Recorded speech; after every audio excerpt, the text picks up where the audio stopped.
먼저 있습니다. 예수께서 이 말씀을 하실 때에 한 관리가 와서 절하며 이르되 내 딸이 방금 죽었사오나 오셔서 그 몸에 손을 얹어 주소서. 그러면 살아나겠나이다 하니 예수께서 일어나 따라가심에 제자들도 가더니 12해 동안이나 혈루증으로 앓는 여자가 예수의 뒤로 와서 그 겉옷가를 만지니 이는 제 마음에 그 겉옷만 만져도 구원을 받겠다 함이라. 예수께서 돌이켜 그를 보시며 이르시되 딸아 안심하라 내 믿음이 너를 구원하였다 하시니 여자가 그 즉시 구원을 받으니라. 예수께서 그 관리의 집에 가사 피리 부는 자들과 떠드는 무리를 보시고 이르시되 물러가라 이 소녀가 죽은 것이 아니라 잔다 하시니 그들이 비웃더라. 무리를 내보낸 후에 예수께서 들어가사 소녀의 손을 잡으심에 일어나는지라. 함께 있습니다. 그 소문이 그 온 땅에 퍼지더라. 아멘. 신약 성경 총 몇 권이 있는지 아십니까? 27권입니다. 신약 성경이 27권이 있는데 그 중에 오늘은 마태복음을 읽었지만 히브리서라는 말씀이 있어요. 히브리서라는 부분이 있는데 히브리서 11장을 흔히 믿음장이라고 합니다. 믿음장. 왜냐하면 그 11장을 보면 믿음이 무엇인지 또 믿음의 사람들은 어떤 모습으로 살았는지를 설명해주는 말씀이기 때문에 그 히브리서 11장을 믿음장, 쉽게 이렇게 표현할 때 믿음장 이렇게 이야기를 합니다. 그런데요, 히브리서 11장 1절 말씀에 이렇게 기록되어 있어요. 어떻게 기록되어 있냐? 다 같이 한번 읽어볼까요? 네, 다 같이 한번 읽어봅니다. 믿음은 우리가 바라는 것들에 대해서 확신하는 것입니다. 또한 보이지 않는. 네, 쉬운 성경으로 제가 번역을 해왔습니다. 우리는 보는 게 개역 개정인데 히브리서 믿음장 1절, 11절이라고 해놨네. 1절입니다. 1절에 보니까 믿음은 우리가 바라는 것들에 대해서 확신하는 거래요. 또한 보이지는 않지만 그것이 사실임을 아는 거라는 거죠. 지금 당장 눈에 보이지 않지만 바라는 것, 기도하는 것들에 대해서 확신하는 것. 심지어 약속하신 것을 눈앞에서 보지 못하고 죽기도 했지만 그것이 사실임을 알고 하나님을 떠나지 않았던 사람들, 이 히브리서 11장 이렇게 쭉 나오는데 그런 사람들 어떻게 그럴 수 있었냐? 바로 믿음 때문이었다고 증거한다는 거죠. 그 말씀이 이 히브리서 11장이라는 거예요. 그리고 오늘 말씀의 제목, 오늘 마태복음 읽었는데 그 제목의 처음이 뭐라고 시작했는지 아십니까? 잠깐 지나가는데 첫 구절이 믿음은 보여드리고 라고 이렇게 제가 적어놨어요. 믿음은 보여드리고. 근데 이 많은 사람들의 그 히브리서 11장을 보면 많은 사람들의 이름을 열거하면서 그들이 믿음을 보여드린 예들을 보여준다는 거죠. 제가 몇 사람만 한번 예로 한번 보여드릴게요. 첫 번째는 히브리서 11장 7절입니다. 네, 다 같이 한번 읽어볼까요? 믿음으로 노아는 아직 보지 못하는 일에 대한 하나님의 경고를 들었습니다. 그는 하나님께 순종해서 그의 가족을 구원할 방주를 지었습니다. 그는 믿음으로 세상이 잘못되어 가고 있음을 사람들에게 알리고 하나님과 의의 관계를 맺은 사람이 되었습니다. 아멘. 노아라는 사람이 있는데 이 사람이 믿음으로 뭘 만들었대요? 방주를 지었다는 거예요. 아직 비도 한 방울 내리지 않았던 시대였다는 거죠. 비가 없었어요. 그런데 하나님의 경고를 듣고 보지 못했지만 그 방주를 만들어서 결국은 구원받고 하나님과 의의 관계를 맺은 사람이 되었다는 거예요. 그리고 이 7절인데 바로 8절에는 누구에 대한 얘기가 나오냐? 아브라함에 대한 얘기가 나옵니다. 아브라함도 한번 읽어볼까요? 믿음으로 아브라함은 하나님께서 그에게 약속하신 땅으로 가라는 하나님의 부르심에 순종하였습니다. 그는 가야 할 곳도 모른 채 자기 고향을 떠났습니다. 아멘. 하나님이 가라고 하셨는데 가야 할 땅을 몰랐다는 거예요. 하나님이 가라고 했는데 가야 할 땅을 몰랐다는 거예요. 그런데 어떻게 갔다고요? 그냥 믿음으로 갔다는 거예요. 그랬더니 하나님께서 부르심에 그 순종했더니 결국은 나중에 말씀드리겠지만 가나안 땅에 들어갔다는 거죠. 하나님이 약속하신 땅. 그리고 믿음의 조상이 되었다는 거예요. 또 히브리서 11장 같은 장에 24절 25절에 우리가 잘 아는 사람이 나옵니다. 모세라는 사람입니다. 다 같이 한번 읽어볼까요? 믿음으로 모세는 성장한 뒤 파라오 딸의 아들이라 불리는 것을 거절하였습니다. 그는 잠시 동안 죄의 즐거움을 누리기보다는 하나님의 백성들과 함께 고난받는 것을 택하였습니다. 아멘. 히브리서 기자가 모세를 이야기하는데 모세가 파라오의 아들이었단 말이에요. 그런데 그것을 버렸다는 거예요. 그것을 버리고 오히려 이스라엘 백성들을 구원하는 그런 사람이 되었다는 거죠. 왕의 자리를 버리고 보이지 않았죠. 이스라엘 사람들 구원하는 것 자체는 아직 보이지 않았지만 그것을 포기하고 하나님을 따라갔을 때, 하나님의 말씀에 순종했을 때, 따라간 건 아니고 하나님의 말씀에 순종했을 때 하나님께서 모세를 통해서 위대한 지도자로 선지자로 세워주셨다는 거죠. 노아와 아브라함, 모세도 지금 이 말씀이 뭐냐? 당장 그들을 위한 무언가가 준비되어 있지 않았지만, 보이지 않았지만 믿음으로 행동했다는 거예요. 그 결과 노아는 홍수가 났을 때 구원을 받았고, 아브라함은 믿음의 조상이 되었고 가나안 땅을 밟았고, 또 모세도 이스라엘 사람들을 이집트라는 곳에서 이끌고 나오는 지도자로 부름을 받게 되었다는 거죠. 다들 믿음에 대한 결과가 바로 눈앞에 보이지 않았지만 믿음으로 그들의 걸음을 움직였다는 겁니다. 그리고 하나님께서 그 믿음에 대한 응답을 주셨다는 이야기가 바로 이 말씀이라는 거죠. 오늘 말씀에 두 사건, 두 인물이 나옵니다. 두 등장인물이 나와요. 그것도 비슷한 내용이라는 거죠. 먼저 등장한 사람, 오늘 마태복음 읽었는데 먼저 등장한 사람은 누구냐? 딸을 위해서 찾아온 한 관리라고 오늘 마태복음에는 표현되어 있어요. 그런데 이와 동일한 이야기를 기록한 마가복음이나 누가복음에는 그 사람이 누구냐? 회당장 야이로라고 기록합니다. 또 누가복음에는요, 그 딸의 나이가 12살이라고 그 나이까지 정확하게 이야기하고 있다는 거죠. 그런데 그 딸이 방금 죽었다는 거예요. 오늘 마태복음에서 보니까. 다른 복음서에서는 이 야이로가 와서 예수님한테 부탁을 하고 예수님과 같이 가는 중간에 그 신하들이, 하인들이 와갖고 죽었습니다. 이제 죽었습니다. 괴롭게 하지 마세요. 이렇게 이야기가 나오는데 어쨌든 위급한 상황이라는 거죠. 이런 긴박하고 위급한 상황 가운데 이 회당장 야이로는 자기가 이제 믿음을 갖고 온 거죠. 예수님이 내 딸 아이의 머리에 아니면 몸에 손을 얹고 기도하면 나을 거라는 믿음을 갖고 예수님 앞에 나아온 거죠. 그래서 예수님이 알았다, 내가 같이 가겠다 하고 가는 중간에 또 한 명이 등장합니다. 누굴까요? 12일 동안 혈루증, 피가 계속 하혈을 하는 병에 걸린 여자가 등장을 하죠. 이 여인 또한 예수님의 겉옷만 만지기만 해도 자기의 병에서 고침을 받을 것이라는 믿음을 가지고 나오고 정말 그 옷자락을 만졌을 때 나았다는 거예요. 또 나중에 예수님께서 야이로의 집에 가셔서도 그 아이, 12살 먹은 그 아이, 죽은 아이를 살리시는 일이 일어난다는 거죠. 다 어떻게요? 믿음으로 말미암아 그런 일이 일어났다는 거예요. 마태복음을 기록한 기자도, 마가복음, 누가복음을 기록한 기자도 명확하게 말씀하는 게 뭐였냐? 그들의 믿음 때문에 그런 놀라운 일들이 일어났다는 거예요. 마태복음 9장 22절 말씀 한번 볼까요? 자, 다 같이 한번 읽어보겠습니다. 시작. 예수께서 돌이켜 그를 보시며 이르시되 딸아 안심하라, 내 믿음이 너를 구원하였다 하시니 여자가 그 즉시 구원을 받느니라. 네, 누구한테 한 이야기입니까? 12해 동안 혈류증으로 하혈을 하면서 고생당하던 그 여자에게 예수님이 말씀하신 거예요. 그리고 또 다른 말씀 한번 볼까요? 마가복음 5장 34절입니다. 다 같이 읽어볼까요? 예수께서 이르시되 딸아 내 믿음이 너를 구원하였으니 평안히 가라, 내 병에서 놓여 건강할지어다. 자, 마가복음 5장 36절입니다. 예수께서 그 하는 말을 곁에서 들으시고 회당장에게 이르시되 두려워하지 말고 믿기만 하라 하시고.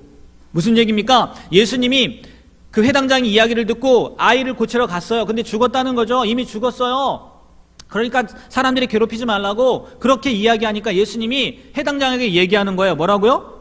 두려워하지 말고 뭐 하기만 하라고요? 믿기만 하라 하시고. 그리고 정말 예수님께서 고쳐주시죠. 아니, 살아나게 하시죠. 이 동일한 이야기를 누가복음에서도 어떻게 기록하고 있나 한번 보자고요. 누가복음 8장 48절입니다. 네. 다 같이 있습니다. 예수께서 이르시되 딸아 내 믿음이 너를 구원하였으니 평안히 가라 하시더라. 누가복음에도 명확하게 이야기해서 내 믿음이 너를 구원했다는 거예요. 혈루증 걸린 여인한테. 그리고 8장 50절입니다. 다 같이 읽어볼까요? 예수께서 들으시고 이르시되 두려워하지 말고 믿기만 하라. 그리하면 딸이 구원을 얻으리라 하시고. 누구에게 한 얘기일까요? 회당장 야이로에게 한 얘기입니다. 그리고 정말 그 믿음대로 딸이 나았다는 거죠. 거의 다 죽어가는 딸을 둔 회당장 야이로도 예수님께서 자신들이 지금 겪고 있는 문제를 해결해 주실 것이라는 믿음이 있었기 때문에 딸이 살아날 수 있었고, 12년 동안 많은 의사에게 많은 괴로움을 받았고 가진 것까지도 다 썼지만 아무 도움을 받을 수 없었던 이 여인도, 혈류증으로 고통당하던 이 여인도 믿음이 있었기 때문에 병에서 고침을 받을 수 있었던 거라는 거예요. 그들이 가진 믿음으로 말미암아 이런 기적을 경험할 수 있었다는 거예요. 그리고요, 이 말 복음서뿐만이 아니라 야고보서 말씀에도 보니까요 이런 말씀이 있어요. 야고보서 1장 6절 7절입니다. 다 같이 한번 큰 목소리 한번 읽어볼까요? 오직 믿음으로 구하고 조금도 의심하지 말라. 의심하는 자는 마치 이런 사람은 무엇이든지 죽게 얻기를 생각하지 말라. 네, 사도 바울이 이야기하는 겁니다. 아니, 사도 바울이 아니죠. 야고보가 이야기하는 겁니다. 뭐라고요? 오직 믿음으로 구하고 조금도 뭐 하지 말래요? 의심하지 말래요. 의심하는 거는 마치 바람에 밀려 유동하는 바다 물결 같으니 이런 사람은 뭐래요? 무엇이든지 죽게 얻기를 생각하지 말래요. 믿음이 없으면 의심하면 얻지 못한다는 거예요. 믿음으로 구하고 조금도 의심하지 말라는 거죠. 그런 사람은 무엇이든지 주님께 얻기를 생각하지 말라고. 믿음에 관계된 말씀은요 야고보서에만 나오는 게 아니에요. 정말 성경 곳곳에 나옵니다. 한 구절만 더 한번 찾아보겠습니다. 오늘 말씀인데요, 오늘 말씀의 뒷부분인데, 오늘 마태복음 9장 26절까지 읽었는데 28절 29절 한번 읽어볼까요? 30절까지 다 같이 한번 읽어보겠습니다. 예수께서 집에 들어가심에 맹인들이 그에게 나아오거늘 예수께서 이르시되 내가 능히 이 일 할 줄을 믿느냐 대답하되 주여 그러하오니이다 하니 이에 예수께서 그들의 눈을 만지시며 이르시되 너희 믿음대로 되라 하시니 그 눈들이 밝아진지라. 아멘. 오늘 말씀의 다음 내용인데요, 다음에 누가 나오냐? 맹인들이 나온다는 거예요. 그래서 맹인들이 나와서 내가 뭐 해주길 원하냐? 눈 뜨길 원합니다. 그러면 예수님이 묻는 거죠. 야, 정말 그럴 줄 믿어? 눈 뜰 줄 믿어? 예수님이 물어보니까 예, 그렇습니다. 믿었다는 거예요. 그러니까 예수님이 어떻게 했다고요? 니들 믿음대로 될지어다 하고 눈이 떴다는 거예요. 지금 계속해서 제가 말씀을 읽으면서 여러분과 같이 읽으면서 나온 것들 뭡니까? 믿음이면 모든 일들이 다 해결될 것처럼 보여요. 정말 그럴까요? 여러분들 이 말씀에, 이 이야기들에 동의하십니까? 아멘이세요? 믿음이면 만사형통일 것 같으십니까? 저도 그렇게 되면 좋겠어요. 저도 그렇게 되면 좋겠어요. 안 그런 사람이 어디 있겠습니까? 기도하는 것들, 히브리서 말씀처럼 바라는 것들의 실체가 아직 보이지 않았지만 내가 바라는 거 그게 믿음이라는데, 믿음이 있으면 그 바라는 것들을 실제로 경험할 수 있다는데 그걸 싫어하는 사람이 어디 있겠어요. 그런데 솔직하게 하면 우리의 현실을 한번 보자는 거예요. 과연 모든 일들이 다 해결되는지. 여기 오랫동안 신앙생활 하신 분들, 나는 진짜 그렇게 될 줄 믿고 기도한 것마다 이루어지시던가요? 아마 아닐 거예요. 정말 나는 믿고 기도했는데 그 믿음대로 이루어지지 않은 일들이 틀림없이 있었을 거라는 거죠.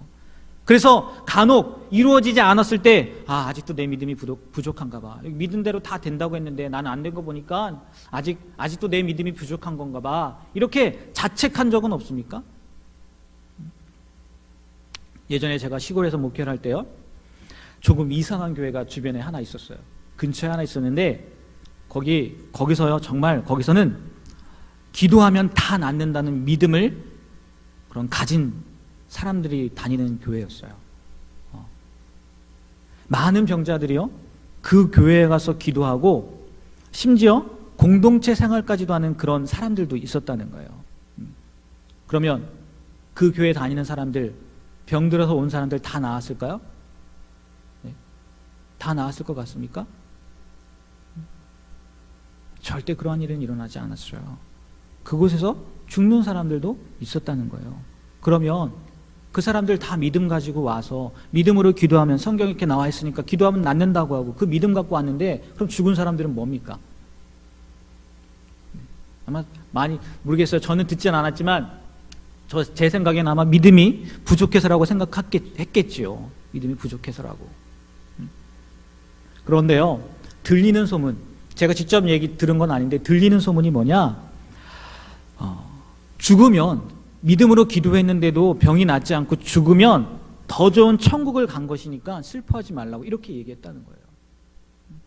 믿음으로 기도해서 나으면 하나님께 영광인 거고, 믿음대로 나았으니까 하나님께 영광 되는 거고, 그리고 기도했는데 병이 안 나와서 죽었어요. 그럼 어디 갔다고요? 천국에 갔으니까 슬퍼하지 말라고 이렇게 이야기를 했다는 거예요. 간단한 논리죠. 그리고 말도 되죠. 여러분 그런 교회 다니고 싶으세요? 한번 다녀보실랍니까? 네? 잠깐 제가 다른 이야기를 했는데 뭔가 정상적으로 보이진 않잖아요. 아무튼 다시 본론으로 들어가서요. 하나님께서 해결해 주실 것이라고 분명히 믿었는데 믿고 구하는 것마다 다 이루어 주신다고 해서 정말 믿고 구했는데 이루어지지 않는 이유는 뭐냐는 거예요. 혹시 나의 정성이 부족해서? 다른 말로 내가 아직 정말 간절한 마음으로 그것을 구하지 않아서? 그래서 그런 걸까요? 그렇게 본다면 이 회당장 야이로 12년 동안 애지중지 키운 딸입니다. 눈에 넣어도 아프지 않을 거예요. 제가 딸을 키워봐서 알아요. 정말 아프지 않을 거예요. 언제부터 병에 걸렸는지 또 무슨 병에 걸렸는지는 모르겠지만 이 사랑하는 딸이 당장 죽게 되었어요. 얼마나 간절했겠습니까? 모르긴 몰라도요, 아마 딸 대신 자신이 죽고 딸을 살릴 수 있다면 그런 방법이라도 사용하실 거라는 거죠. 그리고 12년 동안 혈류증으로 앓은 이 여인을 보십시오. 오늘 마태복음 말씀에 기록되어 있지 않지만 제가 말씀드리면서 잠깐 이야기했는데 온갖 고난을 다 당했다고요. 고생을 다 당했다고. 의사는 다 찾아가고 그리고 그동안 자기에게 있던 재산까지도 다 소비했다고요. 이 혈류증을 앓는 여인 얼마나 간절했겠습니까? 그래서 그 간절함 때문에, 그 정성 때문에 예수님께서 고쳐주셨다, 이렇게 생각할 수 있을 것 같아요. 그렇다면 우리에게 말이에요, 우리에게, 현재를 살고 있는 우리에게 이런 정성, 간절함, 긴박함, 애절함 뭐 이런 것들이 부족해서 그럼 우리는 그것들이 없으니까, 정성이 없으니까, 간절함이 없으니까 우리는 안 되는 걸까요? 아니라는 거예요. 지금도요, 이 회당장 야이로만큼, 아니 12해 동안 혈류증을 앓은 여인만큼 더 긴박하고 애절하고 간절하고 정성을 다하는 믿음을 가진 사람들이 있다는 거예요. 그럼 도대체 뭐가 문제냐는 거예요. 왜 믿음대로 안 되느냐는 거예요. 성경에는 믿음대로 다 된다고 했는데 왜 안 되느냐는 거예요. 믿고 기도했는데, 그리고 간절히 정성을 다해서 기도했는데 이루어지지 않느냐는 거예요. 아마 여러분들이 지금 당장 인터넷을 쳐보면요, 왜 기도하는데 믿음대로 되지 않았을까 이렇게 치면요, 여러 가지 얘기가 나올 거예요. 첫 번째, 기도 자체가 너무나 터무니없어서, 예를 들어 그거죠. 로또 당첨되게 해달라는 거. 아무리 믿음이 있어도 간절해도 이건 안 된다는 거죠. 너무 허황되니까. 이래서 뭐 안 된다, 이런 얘기가 나올 수도 있을 것 같고 있고요. 또 불순종으로, 그 이전에 내가 구하기 전에 하나님 앞에 불순종으로 하나님을 슬프게 했다던가, 이래서 믿었지만 그게 되지 않습니다, 이런 얘기들도 나온다는 거예요. 또 그게 없어도 되기 때문에, 너무나 좋죠. 너무나 간편하죠. 그게 없어도 되기 때문에 하나님이 우리가 믿음으로 구했지만 안 주신다는 거예요. 아니면 이런 얘기도 나옵니다. 찾아보면 더 좋은 것을 준비해 주셨기 때문에. 그게 아니더라도 우리에게 더 좋은 것을 하나님께서 준비해 주셨기 때문에 그 믿음으로 구했지만, 하나님 이거 주세요 하고 믿음으로 구했지만 하나님이 그것을 안 주셨습니다, 안 주신 겁니다 라고 이런 얘기도 나온다는 거예요. 또 하나는 잘못된 동기, 곧 정욕으로 쓰려고 구해서 하나님께서 아무리 믿음을 가지고 기도했지만, 간절히 기도했지만 들어주시 않았을 거다, 않습니다 라는 이야기들이 나온다는 거예요. 그리고 그거에 대한 성경 구절도 하나씩 나옵니다. 아마 나중에 찾아보십시오, 인터넷으로. 간절하고 절박한 믿음이 있다 해도 지금 제가 나열한, 여러분들이 찾아보기만 해도 나오는 이런 내용들 때문에, 이런 이유들 때문에 구하는 것을 다 받지 못할 수도 있다는 거 맞아요. 맞습니다. 틀린 말이 아니에요. 지금 이야기한 것들 다 맞는 이야기들이에요. 그런데 오늘 말씀 제목, 제가 아까 첫 부분 얘기했는데 뒷부분은 뭐였는지 기억나시나요? 믿음은 보여드리고, 또 마지막 뒷부분 뭐였는지 아십니까? 결과는 맡겨드리고. 우리가 정말 제대로 하나님을 제대로 믿는 사람들이라면 결과까지요 하나님께 맡겨드리는 것이, 그게 진짜 믿음이라는 거예요. 그게 진짜 믿음이라는 거예요. 다른 믿음이 진짜 믿음이 아니라, 간절함, 애절함, 정성, 그게 진짜 믿음이 아니라, 우리가 진짜 믿음이 있는 사람, 하나님이 해주실 거라는 믿음이 있는 사람, 아니 하나님이 살아계신 분이라는 믿음이 있는 사람이라면 결과까지도 누구에게 맡길 줄 알아야 된다고요? 하나님께 맡길 줄 알아야 된다는 거예요. 쿠르트 코흐라는 사람이 쓴 타오르는 부흥의 불길이라는 책이 있습니다.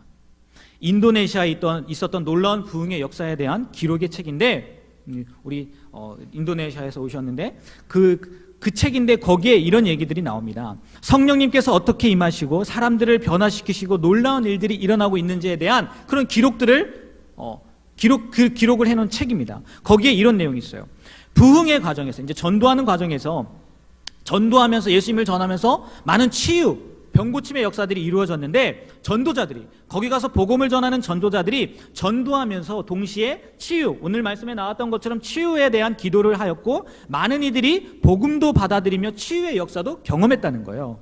그런데 전도했던 사람들, 그 전도자들이요, 사람들이 앞에 나오지 않습니까? 치유에 대한 기도를 하는데 그 기도를 하기 전에 이런 기도를, 이야기를 먼저 했대요. 뭐라고 얘기했냐? 잘 들어보시기 바랍니다.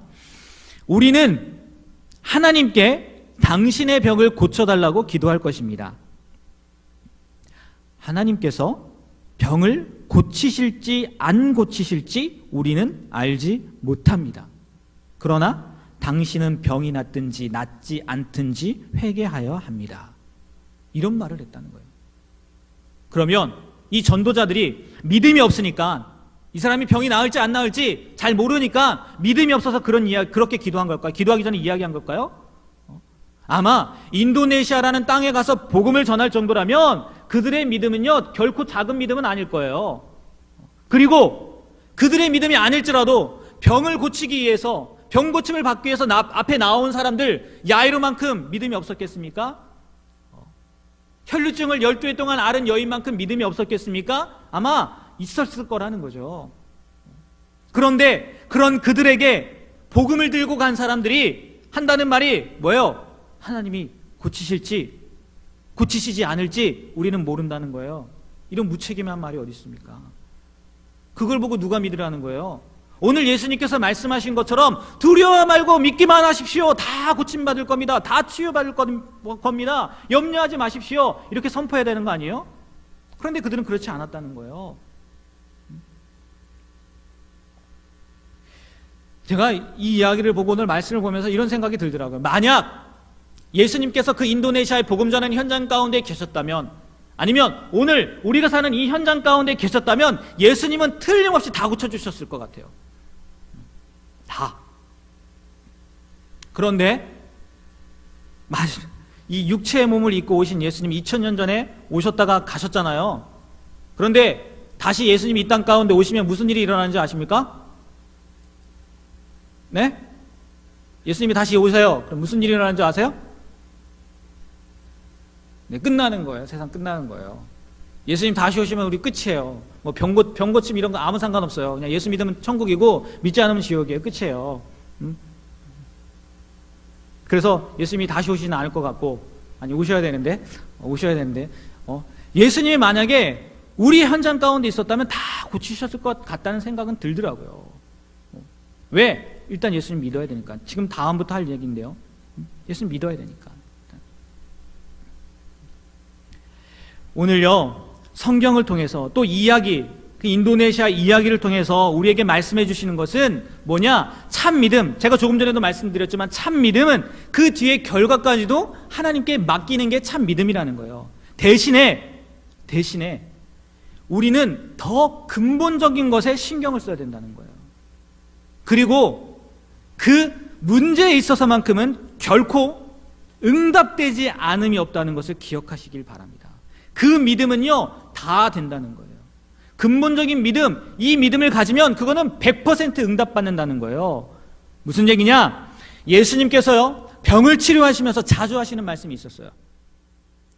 무슨 말씀인지 아십니까? 그거는 죄사함을 받았다, 믿음이 너를 구원했다, 이런 말씀들을 하셨다는 거예요. 얼마 전 김명식 전사님께서 말씀을, 중풍병자가 일어난 사건을 이렇게 말씀을 전하셨는데, 그때도요, 거기에서 예수님께서 그 중풍병자한테 네 병이 나았다 라고 하지 않으셨어요. 처음에 뭐라고 하는지 아십니까? 내 죄사함을 받았다 라고 이야기했어요. 그러니까 그 이야기를 듣고 서기관들이 아니 이 사람이 하나님도 아닌데 왜 죄사함을 받았다고 하지? 이렇게 이야기했다는 거죠. 예수님께서 이 땅에 오셔서 가르치시고 복음 전하시고 또 약한 것들을 고치시고 제자 삼으신 이유가 바로 무슨 문제요? 죄의 문제, 병 고침의 문제가 아니라 우리가 갖고 있는 문제들 해결받는 문제가 아니라 죄의 문제를 해결해 주시고 우리를 구원해 주시기 위해서 오셨다는 거예요. 그리고 그 일들을 하셨다는 거죠. 그래서 그 사실을 믿고 나오는 누가 되었든지 그 누가 되었든지 간에 구원의 문제에 있어서만큼은 믿음이 있다면 몇 %요? 100% 응답받는다는 거예요. 바꿔 말하면 예수님께서 기적을 행하시는 이유가 그 문제 해결만을 위해서 하시는 게 아니라 무엇보다 그들의 구원에 관계된 문제를 해결해 주시기 위함이었다는 거예요. 만약 저는 예수님을 믿지 않습니까? 목사인데 예수님 믿지 않으면 안 되죠? 믿어야 되잖아요? 저는 예수님을 믿어요. 그런데 저에게 큰 병이 생긴 거예요. 불치의 병이 생긴 거예요. 아니면 해결해야 될 중요한 문제가 생겼습니다.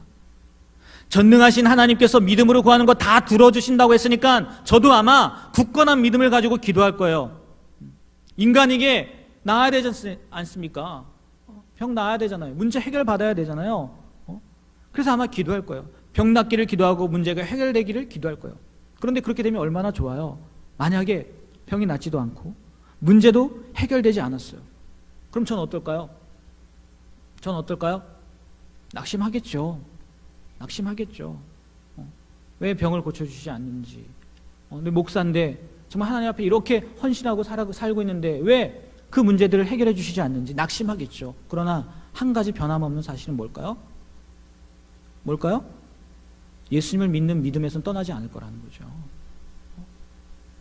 만약 여러분들에게 그런 믿음이 있다면 병 고침, 문제 해결 이런 게 상관이 없다는 거예요. 그것보다 더 중요한 게 뭐라고요? 구원의 문제라는 거예요. 그래서 우리는요 정말 믿음으로 구해야 돼요. 우리의 믿음 보여야 돼요. 그런데 그걸로 끝나지 말고 뭐라고요? 결과까지도 누구에게 맡길 수 있어야 된다고요? 하나님께 맡길 수 있어야 된다는 거죠. 그게 하나님이 원하시는 믿음이라는 거예요.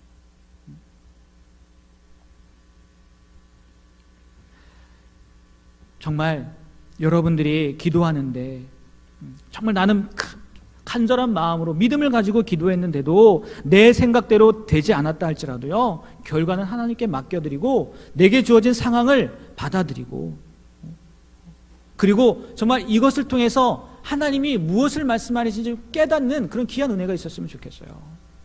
말씀을 마치기 전에 한 가지 그래도 위로의 말씀은 하나 드리고 마치도록 할게요.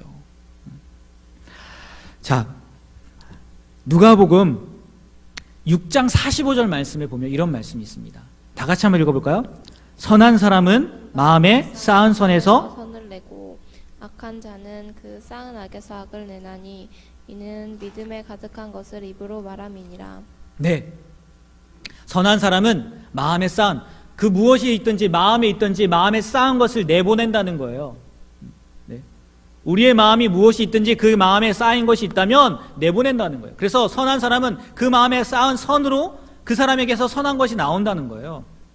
자, 이 말씀을 보고 또 하나 말씀 봅니다. 누가복음 18장 18절에 19절 말씀입니다. 다 같이 한번 읽어볼까요? 어떤 관리가 물어 이르되 선한 선생님이여 내가 무엇을 하여야 영생을 얻으리이까? 예수께서 이르시되 내가 어찌하여 나를 선하다 일컫느냐? 하나님 한 분 외에는 선한 이가 없느니라. 아멘. 지금 누가복음에서 무슨 말씀을 하고 있습니까? 하나님 한 분 외에는 뭐가 없다고요? 선한 이가 없다는 거예요. 자, 말씀을 한번 연결시켜서 생각해 보세요. 심지어 사람도 그 마음속에 쌓은 선으로 인해서 선한 것을 내보낸다는 거예요. 그런데 하나님은 어떤 존재라고요? 선 자체라는 거예요. 그래서 여러분들이 하나님한테 구했을 때, 아니 하나님이 여러분들에게 주시는 것들 그 어떤 것도 선하지 않은 게 없다는 거예요.